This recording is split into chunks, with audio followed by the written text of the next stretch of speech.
नमस्कार दोस्तों, मेरा नाम है राज के वर्मा और आप देख रहे हैं रिपोर्टर जी।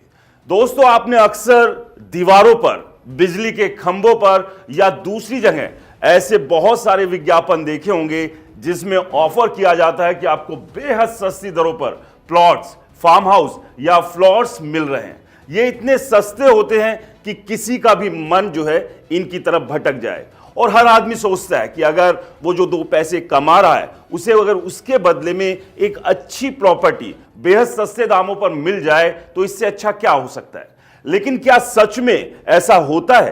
क्या सच में आपको आपकी मेहनत की कमाई के बदले में एक बेहतर प्रॉपर्टी मिलने जा रही होती है, या फिर यह कोई बहुत बड़ा जाल है, एक ऐसा जाल है जिसमें आपको एक लालच दिखाकर फंसाने की कोशिश की जाती है और जब आप एक बार फंस जाते हैं तो उसके बाद आपके पास कोई मौका नहीं होता कि अब उससे बाहर कैसे निकले। और सबसे बड़ी बात यह कि उस स्थिति में बहुत सारे लोगों के साथ यह होता है कि वो अपनी मेहनत की कमाई भी लुटा बैठते हैं और जिस प्रॉपर्टी को खरीद कर वो ये सपना संजोते हैं कि इस प्लॉट पर अपने लिए एक आशियाना, एक घर बनाएंगे या फिर एक फार्म हाउस होगा जहां पर अपने बच्चों के साथ छुट्टी के दौरान जाकर थोड़ा सुकून से रह सकेंगे या फिर एक फ्लोर ले लेंगे तो जीवन जो है बहुत आराम से बीतेगा। ये सब भी आपके हाथ से निकल जाता है। आज इस वीडियो में आपको बताएंगे इस पूरे खेल के पीछे का वो काला सच जिसके चलते आप अपनी मेहनत की कमाई गंवा सकते हैं। तो ऐसे में जब भी आपको इस तरह के विज्ञापन दिखे कि आपको बेहद सस्ते यानी कि मात्र 5 लाख रुपए में 100 गज, 150 गज आपको प्लॉट मिल सकता है या फिर 20-25 लाख रुपए लगाकर आप 1000 गज का फार्म हाउस ले सकते हैं, तो इससे सावधान रहिए, बचकर रहिए। पूरा का पूरा खेल क्या है एक एक कर आपको समझाएंगे इस वीडियो में, इसलिए आपसे रिक्वेस्ट है कि इस वीडियो को अंत तक जरूर देखें। अगर वीडियो पसंद आता है तो लाइक और कमेंट्स करना बिल्कुल ना भूलें, क्योंकि सस्ते प्लॉट का लालच क्या है और इसके पीछे का पूरा खेल क्या है। सबसे पहले बात करेंगे कि कोई भी प्रॉपर्टी उसको डेवलप करने का यानी कि उसके डेवलपमेंट का सही तरीका क्या है, क्योंकि अगर उसे सही तरीके से डेवलप किया जाएगा तो और आप उसमें फिर इन्वेस्ट करेंगे यानी कि पैसा लगाएंगे तो आपका पैसा सुरक्षित है।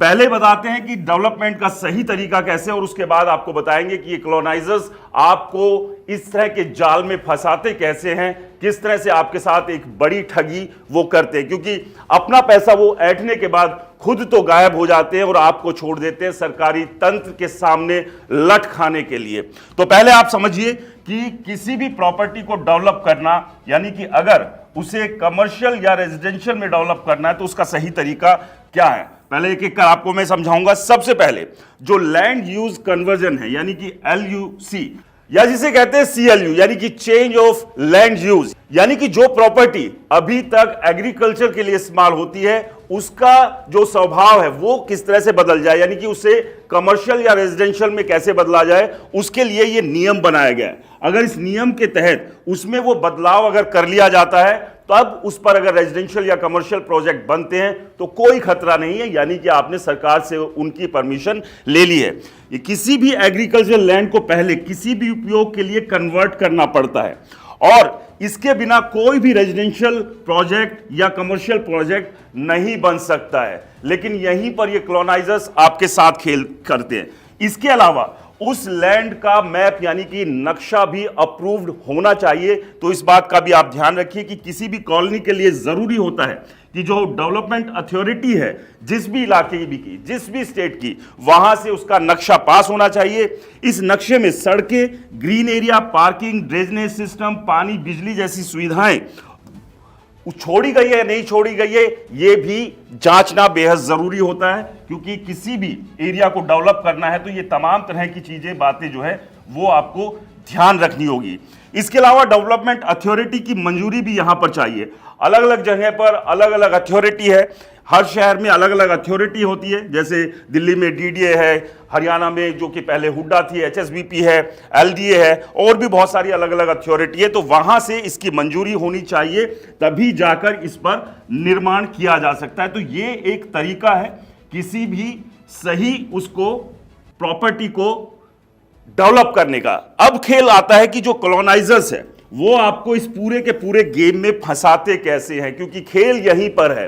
जहां से ये कॉलोनाइजर्स आपकी गाढ़ी कमाई को ऐंठते हैं, अपनी पॉकेट में डालते हैं और रफू चक्कर हो जाते हैं। और उसके बाद आपने देखा होगा अलग अलग शहरों में, अलग अलग राज्यों में कि अथॉरिटी का बुलडोजर आता है और आपकी उसकी मेहनत की जो कमाई है, जो आपने उस प्लॉट पर लगाई थी, उसे वो ढा देता है, ध्वस्त कर देता है और आपके सामने सिवाय आंसू बहाने के अलावा और कुछ नहीं बचता। क्योंकि सबसे बड़ी बात क्या है कि इन प्लॉट्स की जो आपको विज्ञापन दिखते हैं कि ये सस्ती दरों पर आपको प्लॉट्स, फार्म हाउस या फ्लोर्स मिल रहे हैं, इनके लिए कोई भी प्लॉटिंग के लिए अप्रूवल नहीं होता। ये जो कॉलोनाइजर्स हैं ये अप्रूवल लिए बिना ही प्लॉट काटते हैं और उसके बाद सरकार योजना बनाती है, या तो इलाका अवैध घोषित हो जाता है और लोगों को अपनी प्रॉपर्टी से हाथ धोना पड़ता है। और ये आप अच्छे से जानते हैं, हर शहर में एक बड़े तादाद में अनऑथराइज जो है वो कॉलोनीज रहती है। और सबसे बड़ा संकट उनके सामने आता है कि सालों साल वहां पर कोई डेवलपमेंट नहीं होता है, क्योंकि सरकार के नियम के तहत किसी भी अनअप्रूव्ड अनऑथराइज कॉलोनी में डेवलपमेंट का काम नहीं हो सकता। और इसके अलावा आप जब शुरुआती दौर में वहां निर्माण करते हैं तो वहां पर तोड़फोड़ भी बड़े स्तर पर होती है और यहीं पर आपके साथ बड़ा धोखा, बड़ा खेल हो जाता है। फर्जी डॉक्यूमेंट्स और वादे जो है ये कॉलोनाइजर्स करते हैं, क्योंकि जब वो पूरी की पूरी लैंड, उसके डेवलपमेंट को लेकर कोई मंजूरी नहीं है, कोई सरकार से परमिशन ली ही नहीं गई है, तो यानी कि आपको जो डॉक्यूमेंट्स दिए गए हैं, जो वादे किए गए, वो तमाम वादे डॉक्यूमेंट्स फर्जी है। और ये लोग झूठे नक्शे दिखाते हैं और आपको बेवकूफ बनाते हैं और बताते हैं कि 5 साल में बिजली, पानी, सड़कें यहां सब आ जाएगा और 15 साल में यहां के गड्ढे भी भर जाएंगे। और यहां तक आपको कहते हैं कि सरकार जब बदलेगी, चुनाव आएगा, तो वोट के लिए इन कॉलोनीज को वो अप्रूव भी कर देंगे। खैर, सरकारें अप्रूव भी करती है इन कॉलोनीज को, लेकिन तब तक बहुत सारे लोगों के साथ जिस तरह की परेशानी होती है, जिस तरह से उनका नुकसान होता है, ये अपने आप में बहुत बड़ी परेशानी लोगों के लिए बनती है। तो ऐसे में इस बात का ध्यान रखना बेहद जरूरी है और ऐसे में इनसे बचना भी आपको जरूर है। सबसे बड़ी बात यह कि अब ये कैसे फंसा रहे हैं, जल्द खरीदो वरना महंगा हो जाएगा। आप देखते हैं कि जब भी कभी आप किसी डीलर के पास जाते हैं या इस तरह के ऑफर देने वाले लोगों के पास जाते हैं, तो आपको एकदम से शीशे में उतार देंगे और ऐसे बताएंगे कि तुरंत खरीद लीजिए। अभी जो रेट है वो 5,000 रुपए स्क्वायर फीट का रेट है या 5,000 रुपए स्क्वायर यार्ड का रेट है। अगर आपने 10 दिन भी देरी कर दी तो ये रेट 7,000 या 10,000 हो जाएगा। और इस तरह का ये डर आपको दिखाकर जल्दी से आपको यहां पर फंसाने की कोशिश करते हैं और ग्राहक को ये कहकर डराया जाता है कि अगर आज बुकिंग नहीं की तो कल दोगुने रेट पर मिलेगा। हकीकत जबकि यह है कि कई बार ऐसी प्रॉपर्टीज कभी भी डिलीवर होती ही नहीं है, वहां पर जो है कुछ ना कुछ सरकारी तंत्र का ऐसा बोर्ड टंग जाता है या कानूनी ऐसी पेचीदगी हो जाती है कि उस जमीन पर आपको कभी भी आपका प्लॉट नहीं मिलता। आते जाते बस मन महसूस कर आप यही देखते रह जाते हैं कि हमने भी यहां एक प्लॉट लिया था, लेकिन उस प्लॉट का क्या हुआ क्या नहीं हुआ कुछ नहीं पता। बैंक लोन की यहां पर कोई सुविधा नहीं होती। आप समझिए, आप प्रॉपर्टी में आप इन्वेस्ट करने जा रहे हैं, अगर आपके पास 20 लाख 25 लाख की आप प्रॉपर्टी ले रहे हैं तो आपको बैंक लोन की भी जरूरत पड़ेगी। लेकिन अब चूंकि ये अनअप्रूव्ड कॉलोनीज है, यहां पर कोई भी डेवलपमेंट का काम करने के लिए परमिशन नहीं है, तो बैंक भी आपको लोन नहीं देगा। अगर कोई भी प्लॉट कैश में खरीदेंगे और शर्त होगी और सतर्क नहीं होंगे तो आप समझिए कि वो आपका कैश डूब जाएगा, क्योंकि कैश को आप क्लेम कर भी नहीं सकते।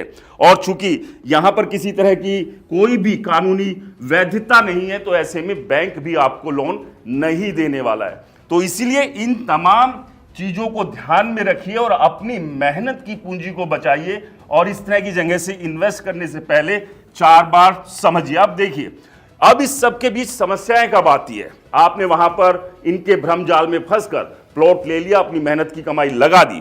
अब बड़ी समस्याएं यहां पर कब आनी शुरू होती है आपके सामने, जो आपको परेशान करती है। अब अगर आपके पास कोई ऐसी प्रॉपर्टी खरीद ली है जो लीगल नहीं है, तो इसके बाद कई तरह की समस्याएं शुरू होती है। पहली, डेवलपमेंट अथॉरिटी का मास्टर प्लान लागू हुआ और आपका घर अवैध निकला, घर गिरा दिया जाएगा। बिजली पानी के कनेक्शन नहीं मिलते क्योंकि सरकार ऐसी कॉलोनीज को कोई मान्यता नहीं देती है। बैंक लैंड लोन नहीं मिलता, रीसेल नहीं हो पाता, पानी आपकी जो आपका इन्वेस्टमेंट है वो पूरी तरह से यहां पर फंस जाता है। और यही पूरा का पूरा खेल है जिस खेल में फंसाकर ये कॉलोनाइजर्स आपके साथ धोखा करते हैं और आपको फंसाकर अपना पैसा लेकर यहां से निकल जाते हैं। ऐसे में बचने के लिए अब आपको क्या करना चाहिए, क्योंकि तमाम तरह की चीजें हैं और अगर आप फंस गए तो ऐसे में उससे बचने की क्या वो है। सबसे पहले डेवलपमेंट अथॉरिटी से अप्रूवल की जांच करें, यानी कि जिस प्रोजेक्ट के बारे में बात की जा रही है इन लोगों से वो डॉक्यूमेंट्स मांगिए कि आपके पास क्या यहां जो अथॉरिटी है उसका कोई डॉक्यूमेंट है। इसके अलावा बैंक लोन की उपलब्धता यहां पर चेक कीजिए, उससे भी आपको समझ में आ जाएगा, क्योंकि बैंक उन्हीं जगहों पर लोन देता है जो अप्रूव्ड इलाके हैं। और अगर आप बैंक जाकर ही वहां पूछ लेंगे कि फलाने इलाके में आप लोन दे सकते हैं, तो अगर बैंक मना करता है तो आप समझिए कि वो अनऑथराइज्ड है। प्लॉट का नक्शा और जमीन का टाइटल डीड अच्छी तरह से उसको पढ़िए कि वो है या नहीं है। बड़े प्रोजेक्ट में निवेश करें, छोटी निजी कॉलोनियों से जो कॉलोनाइजर्स है उनसे आप बचें। किसी भी प्रॉपर्टी को खरीदने से पहले स्थानीय रजिस्ट्री ऑफिस में भी जाकर आप इसकी जानकारी ले सकते हैं। यानी कि ये तमाम पहलुओं को आप अगर जांच लेते हैं तो आप इस तरह के जाल में फंसने से बच सकते हैं, आप अपनी मेहनत की कमाई को बचा सकते हैं, क्योंकि ये मेहनत की कमाई आपने पसीना बहाकर अपनी जरूरतों को दांव पर रखकर इकट्ठा किया है और इसे ये लोग बेवकूफ बनाकर आपकी जेब से हड़प लेते हैं। अब बड़ी बात यह कि सरकार की सब में भूमिका क्या होनी चाहिए, क्योंकि धड़ल्ले से इस तरह की कॉलोनीज काटी जाती हैं। आप जैसे हमारे जैसे लोगों को फंसा दिया जाता है, जो सालों साल जद्दोजहद, वहां जो सड़कें हैं बनी नहीं है, गड्ढे हैं, सीवरेज नहीं है, कीचड़ है, मतलब ऐसी जिंदगी जीने पर आप मजबूर हो जाते हैं जो आप कभी भी नहीं चाहते। तो ऐसे में सरकार की जिम्मेदारी या भूमिका क्या होनी चाहिए? सबसे पहले, क्यों अवैध कॉलोनियों को तुरंत कार्रवाई नहीं होती? यानी कि जब इस तरह के बोर्ड लगते हैं, जब आपको और हमको ये बोर्ड दिख रहे हैं कि आपको फलानी जगह पर इतने एरिया में कॉलोनी डेवलप हो रही है, वहां पर सस्ते प्लॉट मिलेंगे, फार्म हाउस मिलेंगे, फ्लोर्स मिलेंगे, तो जो सरकारी अथॉरिटी से जुड़े लोग हैं उनको ये क्यों नहीं दिखता है? तो ऐसे में अगर सरकारी तंत्र शुरुआत में ही इन पर नकेल कस दे तो आप बच सकते हैं, लेकिन ऐसा होता नहीं है। क्यों ऐसी प्रोजेक्ट के विज्ञापन खुलेआम चलते, जिसका मैं अभी जिक्र कर रहा था कि जब वो धड़ल्ले से इस तरह के विज्ञापन लगे हुए हैं, छपे हुए हैं, तो उस वक्त सरकारी तंत्र कहां सोया रहता है? तो यहां पर भी एक मिली भगत है। पहले जो है इनके साथ मिलकर उस कॉलोनी को बिकने दिया जाता है और जब कुछ आप जाकर, एक गरीब आदमी जाकर 2 ईंट लगाने की कोशिश करता है, फिर ये सरकारी तंत्र जाग जाता है, उसे सब कुछ दिखने लगता है। उसकी दूरबीन का जो शीशा, उसका पैनापन है इतना तीखा हो जाता है कि उसे कई किलोमीटर दूर बैठे बैठे एक एक ईंट जो आप लगा रहे होते हैं वो दिखनी शुरू हो जाती है। क्यों? रेरा जो है ऐसी संस्थाओं को रोकने में नाकामयाब साबित हो रहा है। रेरा की भी जिम्मेदारी है, रेरा भी इनके ऊपर रोक लगा सकता है, लेकिन सबसे बड़ी बात यह है रेरा बिल्डरों के ऊपर ही ढंग से रोक नहीं लगा पा रहा है। तो ऐसे में ये जो कॉलोनाइजर्स हैं, ये जो झूठ की दुकान, धोखे की दुकान खोले बैठे हुए हैं, इन पर कहां से लगाम लगाएगा? तो ऐसे में अगर सरकार और सरकार का तंत्र जिम्मेदार हो जाए तो आप समझिए कि आपके साथ धोखा होगा ही नहीं, और सबसे बड़ी बात है कि आपकी पूंजी बच जाएगी। इसलिए ध्यान रखिए, सतर्क रहिए, क्योंकि पैसा आपका है, आपने अपनी मेहनत से कमाया है, अपनी जरूरतों को दांव पर रखे कमाया है, अपने बच्चों की इच्छाओं को मार के कमाया है। तो ऐसे पैसे को कभी भी ऐसे गलत हाथों में जाने मत दीजिए। तो इसलिए ध्यान रखिएगा, कोई भी प्रॉपर्टी खरीदने जा रहे हैं, फिर वो चाहे अप्रूव्ड है या अनअप्रूव्ड इलाका है, उसके सारे डॉक्यूमेंट्स अच्छे से जांचिए, उसकी तस्दीक कीजिए, क्योंकि बड़े बड़े बिल्डर भी आपके साथ लगातार खेल कर रहे हैं। इस सब पर आपका क्या कहना है, हमें कमेंट्स कर जरूर बताएं। और दोस्तों, रिपोर्टर जी चैनल को सब्सक्राइब नहीं किया तो चैनल को सब्सक्राइब करना बिल्कुल ना भूलें। नमस्कार।